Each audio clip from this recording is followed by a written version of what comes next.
দিনের নবী মুহাম্মদ নাই রে দুনিয়া নবীজি ওফাতের কালে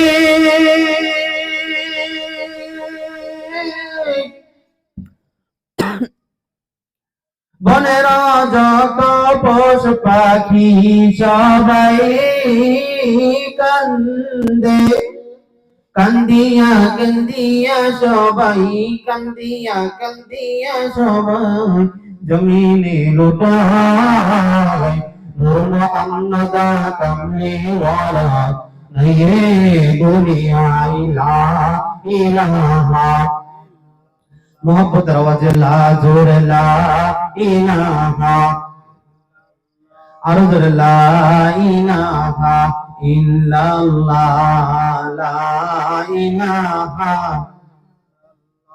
মোহাম্মদ লা ইলাহা লা ইলাহা ইল্লাল্লাহ মুহাম্মাদুর রাসূলুল্লাহ। আলহামদুলিল্লাহ, আল্লাহ পাক রব্বুল আলামিনের দরবারে অসংখ্য অগণিত শুকরিয়া যে আল্লাহ পাক রব্বুল আলামিন পশ্চিম সোনাব ঈদগাহে আমাদেরকে আবারও সকলকে একত্রিত করে দিয়েছেন, সেজন্য কালিমাতুর শুকরিয়া আদায় করি। সবাই পড়ি আলহামদুলিল্লাহ। আমার ভাইরা বন্ধুগণ, সর্বপ্রথম আমার বাবারা ভাইদের কাছে জিজ্ঞাসা, সকলেই কেমন আছেন? আলহামদুলিল্লাহ, আমিও ভালো আছি। তো আজ যে ঈদ, সেই ঈদের নাম হলো ঈদুল আজহা। আমরা জানি যে দুইটা ঈদ হয়, একটা হলো ঈদুল ফিতর আর একটা হলো ঈদুল আজহা। আমার আপনার নবী মহানবী সাল্লাল্লাহু আলাইহি ওয়াসাল্লাম তিনি একদিন মদিনায় গিয়ে দেখলেন, তখন মদিনার নাম মদিনা ছিল না, ইসরাফ ছিল। তিনি মদিনায় গিয়ে দেখলেন কিছু কিছু মানুষ দুইটা উৎসব পালন করে বছরে। কয়টা বলেন? দুইটা উৎসব পালন করে। আমার নবীজি বললেন, তোমরা এটা কি জন্য পালন করো? তারা বললেন, আমরা বছরে দুইটা দিন আমরা খুবই গুরুত্বপূর্ণ ফজিলতপূর্ণ মনে করে আমরা দুই দিন পালন করি। আমার নবী বললেন, না, তোমরা এই দুই দিন কেন পালন করবা? তোমরা যদি মুসলমান জাতি হয়ে থাকো, তোমাদের জন্য আমি রাসূল এই দুই দিনের পরিবর্তে দুইটা ঈদ এনে দিব। একটা হলো ঈদুল ফিতর আর একটা হলো ঈদুল আজহা। আল্লাহু আকবার বলেন। বক্সের সাউন্ড ভালো আর একটু বাড়ায় দেন। আমার বন্ধুগণ, আজ সময় যেহেতু একেবারে সংক্ষিপ্ত, এই জন্য আমি আপনাদেরকে শোনাইতে চাই, জানাইতে চাই, এই ঈদুল আজহাতে আমার পরমত। সবাই রাজি আছেন না শুনতে ইনশাআল্লাহ? তাহলে সবাই হাতগুলো একটু উপরে তুলেন, জোরে বলেন আল্লাহু আকবার। আরো জোরে বলেন, হাত নামান। আমার বন্ধুগণ, হাসি খুশি থাকবেন। ঈদ মানে হলো ঈদ শব্দের অর্থ হলো ইয়াউমুল ফারহি ওয়াস সুরুর। ঈদ হলো আনন্দের দিন, ঈদ হলো খুশির দিন। আমার বন্ধুগণ, ওয়াফারিহু বিল হায়াতিদ দুনিয়া, আমার রব্বে কারীম বলেছেন, মুমিনরা খুশি হয় আখিরাত নিয়ে আর কাফেররা খুশি হয় দুনিয়া নিয়ে। সবাই আমার দিক তাকান। মুমিন খুশি হয় আখিরাত নিয়ে, কাফের খুশি হয় দুনিয়া নিয়ে। তো কাফেরের খুশিও খুশি, মুমিনের খুশিও খুশি। তো এখন প্রশ্ন হলো যে মুমিনের খুশির মধ্যে আমার আল্লাহর সন্তুষ্টি থাকে, কাফেরের খুশির মধ্যে আমার আল্লাহর খুশি থাকে না। তো এই হলো মুমিন আর কাফেরের পার্থক্য। আমার বন্ধুগণ, আমরা কয়েকটি কারণে ঈদুল আজহাই পশু জবাই করি। কুরবানি শব্দের অর্থ হলো ত্যাগ করা। কুরবানি শব্দের অর্থ কি করা বলেন? ত্যাগ করা। তো আমরা শুধু মনে করি যে পশু জবাই করার নামে কুরবানি, কিন্তু না।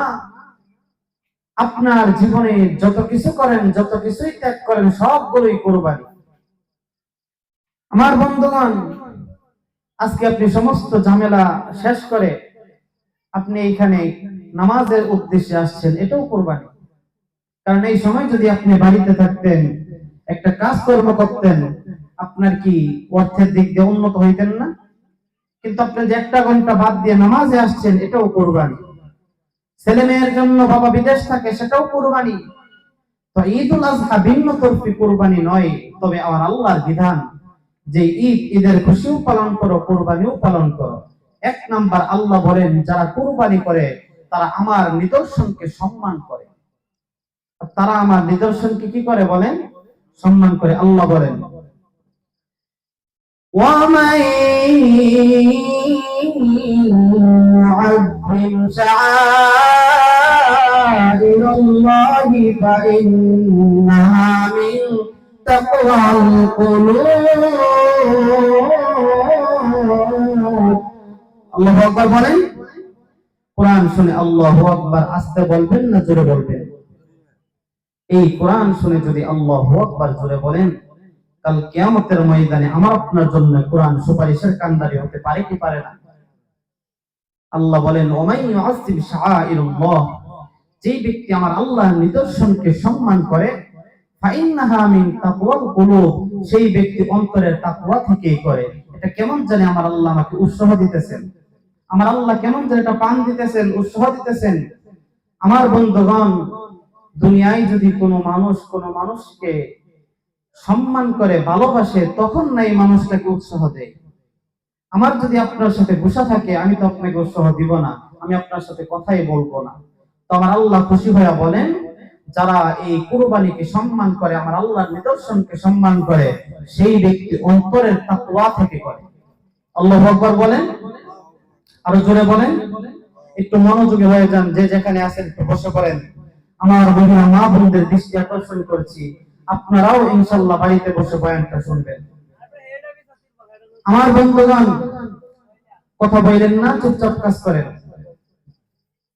2 নাম্বার আল্লাহ বলেন, আমার জীবনের যা কিছু আছে সব হইল আমার আল্লাহর জন্য। আল্লাহ বলেন, কুল ইন্না সলাতি ওয়া নুসুকি ওয়া মাহইয়ায়া ওয়া মামাতি লিল্লাহি রাব্বিল আলামিন।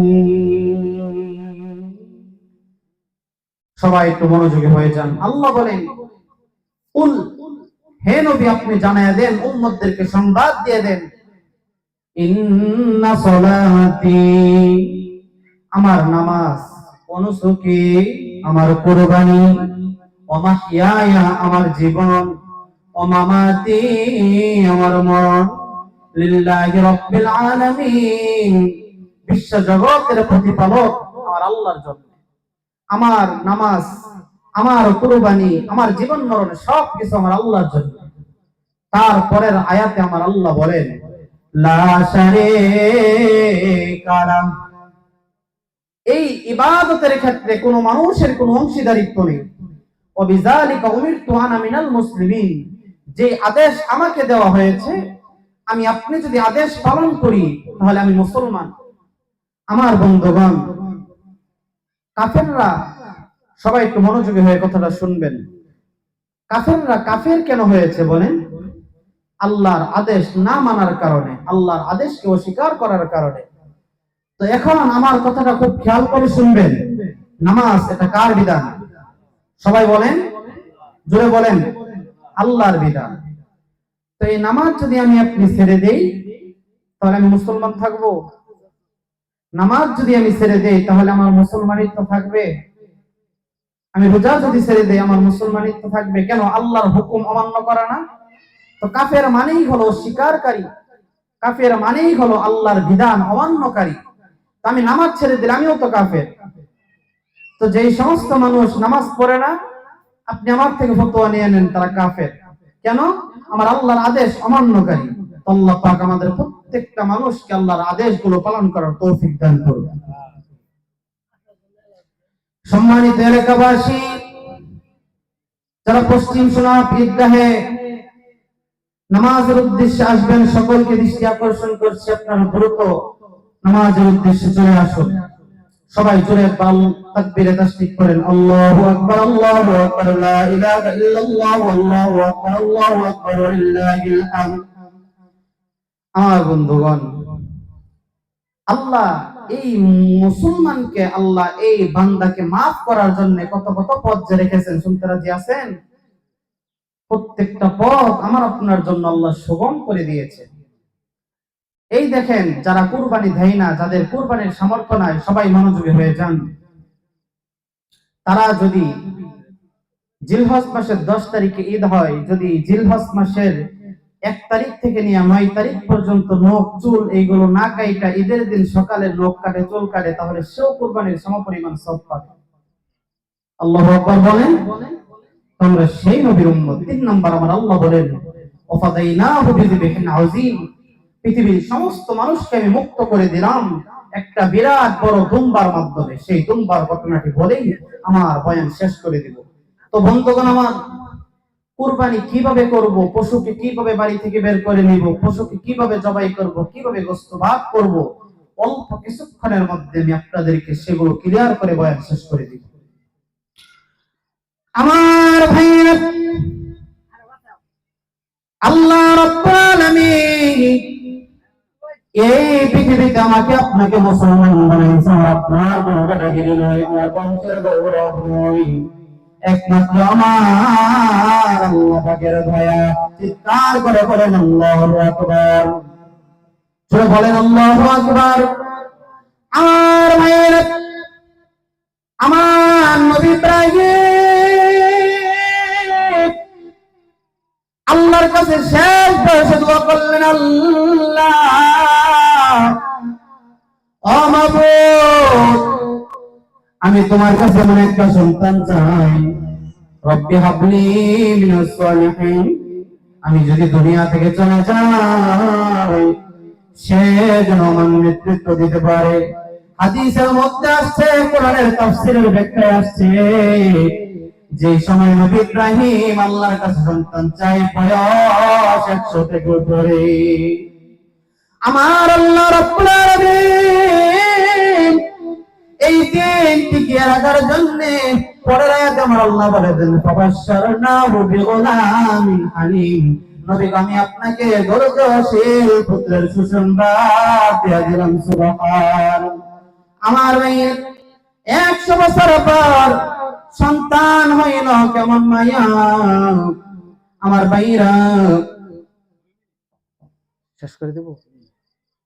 আমার ভাইরা, বয়ান কিছুক্ষণের মধ্যে শেষ করে দেব। আমার বন্ধু, এই ঈদ সাধারণ কোন ঈদ নয়, আমার আপনার জন্য গুনাহ মাফের ঈদ। আমার আপনার চিন্তা করা লাগবে, এই ঈদ হয়তো আমার জীবনের শেষ। আমার ভাই, আমার মহল্লার মধ্যে গত বছর, গত ঈদে আমার সাথে নামাজ পড়েছে দোকান কবরের বাসিন্দা হয়েছে রে বন্ধু।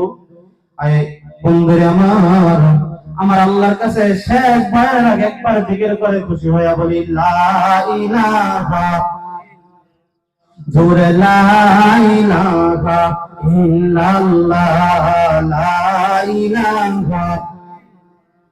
এই কালিমার ভাঙবে না, কাজে লাগবে মরণ বেলা।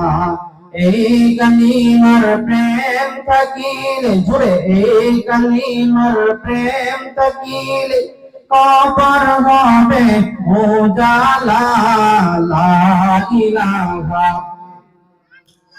আর সময়ের কারণে পারলাম না, এখনই বয়ান শেষ করে দিব।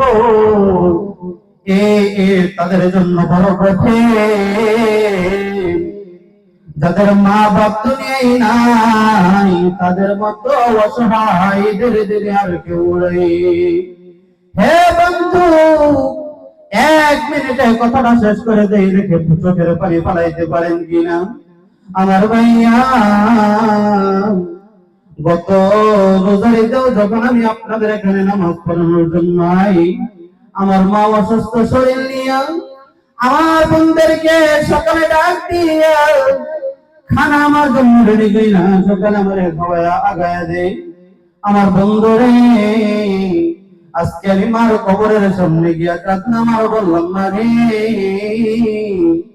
কিয়ামত পর্যন্ত তোর সন্তানকে আগায়া দেওয়ার মতো আর কেউ নাই। আমার ভাই, আল্লাহর কাছে দোয়া করবেন যাদের মা বাবা বেঁচে আছে তাদের মা বাবার হায়াত যেন আমার আল্লাহ বাড়াইয়া দেয়। আমার বন্ধুগণ, আজকের ঈদ আমার আপনার জীবনের শেষ ঈদ হইতে পারে, তো সামাজিক কিছু কথা আছে, সেই জন্য আমি আজকে এইখানে বয়ানটা সংক্ষিপ্ত করলাম। তোমার বন্ধুগণ, আমার এলাকার যুবক বন্ধু, আমার এলাকার যুবক বন্ধুরা আজকে আপনাদের জন্য কিছু পুরস্কার রেখেছেন। এই যে দেখেন, পুরস্কার কেন রেখেছেন জানেন? খুব খেয়াল করেন। এই পুরস্কার রাখার কারণ হলো, মরার পরে যেই বিষয়টা আমার আপনার জান্নাতে যাওয়ার জন্য বাধা প্রদান করবে আর জান্নাতে যাওয়ার জন্য সুপারিশকারী হইবে, নামাজ, কিয়ামতের ময়দানে সর্বপ্রথম নামাজের হিসাব হইবে। আর অধিকাংশ মানুষ এই নামাজের কারণে জাহান্নামে যাইবে।